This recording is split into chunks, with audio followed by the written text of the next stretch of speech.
Hello बेटा, आज हम पढ़ते हैं भोजन तथा इसके तत्व। तो भोजन जो है वो हमारी एक मूलभूत आवश्यकताएं हैं। मूलभूत आवश्यकताएं तीन होती हैं: रोटी, कपड़ा और मकान। परंतु भोजन जो है वो सर्वाधिक महत्वपूर्ण माना जाता है, क्योंकि भोजन मनुष्य को जीवित रखने के साथ साथ उसे स्वस्थ भी रखता है और कार्यशक्ति को भी बढ़ाता है। अर्थात यदि हम भोजन करते हैं तभी हम जीवित रह सकते हैं। भोजन प्राप्त करने से हमें पोषक तत्वों की प्राप्ति होती है, जिनसे हमारा शरीर जो है वो सुचारू रूप से कार्य कर सकता है। अतः भोजन जो है वो हमारे लिए अत्यधिक आवश्यक है। तो भोजन क्या होता है? सबसे पहले आज हम पढ़ेंगे भोजन, पोषण विज्ञान, पोषण के तत्व कौन कौन से होते हैं और भोजन का वर्गीकरण। भोजन का वर्गीकरण दो प्रकार से किया जाता है: कार्यों के आधार पर और पोषक तत्वों के आधार पर। तो हम देखते हैं कि भोजन क्या होता है। एक सीधी सी बात में कह सकते हैं, सीधे से अर्थों में, शब्दों में कह सकते हैं, वे सभी पदार्थ, ठोस या तरल, जो हमारे शरीर द्वारा ग्रहण करने के पश्चात हमारे पाचन संस्थान द्वारा अवशोषित होकर यानी कि हम जब उनको खा लेते हैं और उनको पच जाते हैं हमारे शरीर में, तो वे विभिन्न कार्यों के लिए प्रयोग में लाए जा सकते हैं, भोजन कहलाते हैं। अर्थात हम ऐसे भी कह सकते हैं, वे सभी भोज्य पदार्थ, चाहे वो तरल हो, ठोस हो, जो हमारे शरीर के द्वारा खाए व पचाए जा सकें, भोजन कहलाते हैं, जिनसे कि हमारे शरीर को कार्य करने की क्षमता प्रदान हो, हमारी रोग प्रतिरोधक क्षमता को बनाए रखें और हमारी भूख को मिटा सकें, भोजन कहलाता है। तो भोजन को कई बातें हैं, जो कई तत्व हैं, वो आधार मानकर अलग अलग माना जाता है। जैसे कुछ लोगों का मानना है कि भोजन वह होता है जिसमें ग्लूकोज, जो भोजन विभिन्न पाचक रसों में घुलकर शरीर के रक्त प्रवाह का हिस्सा बन जाते हैं और हम ग्लूकोज अथवा नमक खाते हैं तो वे तुरंत घुलनशील होकर रक्त में मिल जाते हैं। और दूसरा है आपका भोजन पदार्थों में उपस्थित पोषक तत्व पाचन एंजाइमों द्वारा विखंडित होने की योग्यता रखते हैं। पाचक एंजाइमों द्वारा यानी कि जो भोजन हम खाते हैं वो छोटे छोटे टुकड़ों में बट जाते हैं और उनका एंजाइमों को द्वारा जो है वो अवशोषण हो जाता है। तो कई तरह के पाचक एंजाइम भोजन पर कार्य करते हैं, जैसे दालें, अनाज खाने के बाद छोटे छोटे भागों में विभाजित हो जाते हैं और जो आसानी से पचकर हमारे शरीर में पहुंच जाते हैं, जबकि रेशेदार पदार्थों विशेषकर सेलुलोज पर पाचक एंजाइमों का कोई प्रभाव नहीं पड़ता है। भोज्य पदार्थ वह भी होता है जो हमारे शरीर का पोषण करता है, हमारे शरीर में टूट फूट के जो कार्य हैं उनको जल्दी से उनकी मरम्मत करता है। जैसे दूध पीने से के पश्चात छोटे छोटे भागों में बंटकर साधारण रूप धारण कर शरीर का निर्माण करता है, जबकि सैकरीन शरीर के लिए किसी भी प्रकार से लाभदायक नहीं है, इसलिए भोज्य पदार्थ नहीं है। पोषण विज्ञान वह विज्ञान है जिसे हम सभी क्रियाओं का ज्ञान कराता है।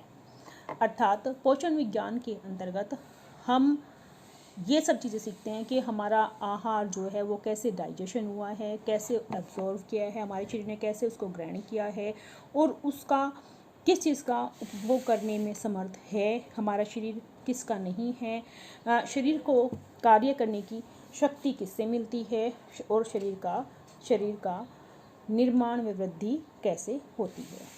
पोषक तत्व यानी कि न्यूट्रिशंस। न्यूट्रिशंस कौन कौन से होते हैं? न्यूट्रिशंस मुख्य रूप से न्यूट्रिशन भोज्य पदार्थों में कुछ ऐसे तत्व पाए जाते हैं जो उसी रूप में पाचन के पश्चात शरीर को पोषण प्रदान करते हैं। यानी कि वो भोज्य पदार्थ वे चीज़ें होती हैं, वे तत्व होते हैं जो उसी रूप में पाचन यानी कि शरीर में खाना पचने के पश्चात भी हमारे शरीर को जो है वो पोषण प्रदान करते हैं, न्यूट्रिशंस प्रदान करते हैं। तो क्या कहलाते हैं? पोषक तत्व कहलाते हैं। तो मुख्य पोषक तत्व जो हैं उनको रचना के आधार पर 6 भागों में बांटा गया है। कार्बोहाइड्रेट, फैट यानी कि वसा, खनिज लवण यानी कि मिनरल्स, प्रोटीन्स, विटामिन्स और जल। इसके अलावा शरीर के कार्य को सुचारू रूप से चलाए रखने के लिए आहार में फोक का होना भी आवश्यक है। फोक क्या होता है? जो कि हमारे शरीर के लिए अत्यधिक महत्वपूर्ण है, परंतु यह साबुत रूप में जो है हमारे शरीर से बाहर निकल जाता है।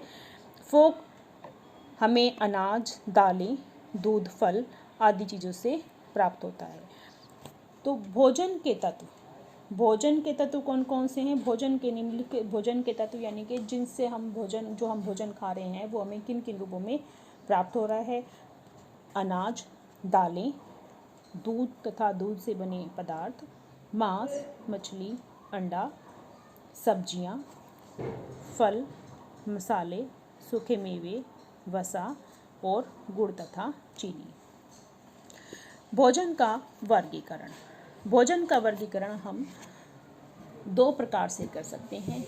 जैसे कार्यों के आधार पर, अर्थात कैसे किन किन कार्यों को जो हमारे भोज्य पदार्थ हैं वो करते हैं, और दूसरा है पौष्टिक तत्वों के आधार पर, यानी कि पोषक तत्व कौन कौन से हैं और उनका क्या कार्य है, किस आधार पर है, ये हम कर सकते हैं। नंबर 1 है कार्यों के आधार पर, यानी कि जब हम कार्य करते हैं तो कौन कौन सी चीज़ें हैं जो हमें कार्य करने की शक्ति प्रदान करती हैं। जैसे शक्ति प्रदान करने वाले पदार्थ, यह भोजन शरीर को ऊर्जा देते हैं। जैसे घी, अनाज, मक्खन, मीठे फल, सूखे मेवे, गुड़, चीनी, शहद, शक्कर, जड़ वाली सब्जियां आदि। तो जीवित रहने के लिए, ऊर्जा प्राप्त करने के लिए, ये चीज़ें क्रिया करने के लिए ये हमारे लिए बहुत अधिक आवश्यक हैं। यानी कि शक्ति, जब हम ये चीज़ें खाएंगे तो हमें शक्ति मिलती है और हमारे सांस लेने की प्रक्रिया है, रक्त संचार है, अवशोषित हैं आदि जो कार्य हैं वो इन्हीं के आधार पर होते हैं। शारीरिक तंतुओं को बनाने तथा टूट फूटे तंतुओं की मरम्मत करने वाले पदार्थ। तो शारीरिक तंतुओं की बनाना और टूट फूट करने का कार्य मुख्य रूप से प्रोटीन का है। तो हमें प्रोटीन किन किन चीज़ों से प्राप्त होती है? हमारे शरीर में तंतुओं का निर्माण किससे होता है? तो हमें प्रोटीन मुख्य रूप से दूध, दही, अंडा, पनीर, मांस, मछली आदि सूखे मेवों से प्राप्त होती है। तो जो भोज्य पदार्थ है उनका कार्य क्या है? हमारे शरीर में तंतुओं की टूटी फूटी की मरम्मत करना। फिर आता है सुरक्षात्मक भोज्य पदार्थ, यानी कि विटामिन्स के द्वारा ही हमारे शरीर को सुरक्षात्मक भोज्य पदार्थों की प्राप्ति होती है। जैसे कि जो हमें दूध तथा दूध से बने पदार्थ, नींबू, संतरा, सब्जियां आदि के द्वारा प्राप्त होती है, और ये साथ साथ हमारे शरीर में रोग प्रतिरोधक क्षमता को बढ़ाते हैं और शरीर में रोगों से रक्षा करते हैं। शारीरिक क्रियाओं को ठीक प्रकार से चलाने वाले भोज्य पदार्थ, ये शारीरिक क्रियाएं जैसे रक्त संचरण, पाचन, सांस की क्रिया और शरीर को रोगों से बचाने का कार्य करते हैं। जैसे पानी, ताजे फल व सब्जियां। तो ये चीज़ें क्या होती हैं? हमारे शरीर को रोगों से बचाने के लिए, शारीरिक क्रियाओं को करने के लिए अत्यधिक आवश्यक होती हैं। पोषक तत्वों के आधार पर भोजन को हम कई प्रकार से बांट सकते हैं। जैसे कार्बोज तथा वसा प्रदान करने वाले भोज्य पदार्थ, यानी कि कार्बोज और वसा।